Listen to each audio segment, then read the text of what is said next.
Savita Gangadhar Kokate, Jijau brigade Bhokar याची तालुका अध्यक्ष आहे। आम्ही इथं सर्वजणी माझ्या मैत्रिणी आणि जिजाऊ ब्रिगेडच्या सदस्या तहसीलदार साहेबांना निवेदन देण्यासाठी इथं जमलेलो आहोत।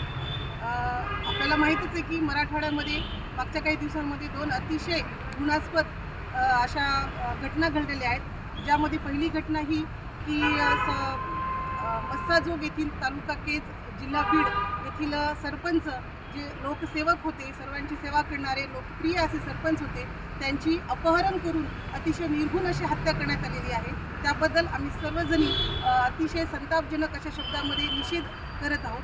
त्यानंतर दुसरी घटना जी म्हणजे परभणी येथे घडलेली आहे, ज्या ठिकाणी ॲडव्होकेट सोमनाथ सूर्यवंशी जे आंदोलनकर्ते होते आणि संविधान रक्षक होते, त्यांचीसुद्धा पोलीस कोठडीमध्ये हत्या झालेली आहे। आणि ही हत्या काही नॅचरल डेथ नाहीच आहे, नक्कीच यामागं कुठली तरी मोठी शक्ती आहे आणि ही जी बलाढ्य शक्ती आहे याचा शोध लावून याची CBI चौकशी करून जो कोणी या दोन्ही घटनेचा सूत्रधार असेल त्याची चौकशी करावी, त्यांना शोधून काढावं आणि त्यांना अतिशय कठोरातली कठोर शिक्षा करावी ही आमच्या सर्वांची मागणी आहे। आणि त्याबद्दल आम्ही इथं तहसीलदार साहेबांना निवेदन देण्यासाठी आलेलो आहोत आणि या घटनेचा आम्ही जाहीर निषेध करत आहोत। जय जिजाऊ, जय शिवराय। जय जिजाऊ, जय शिवराय।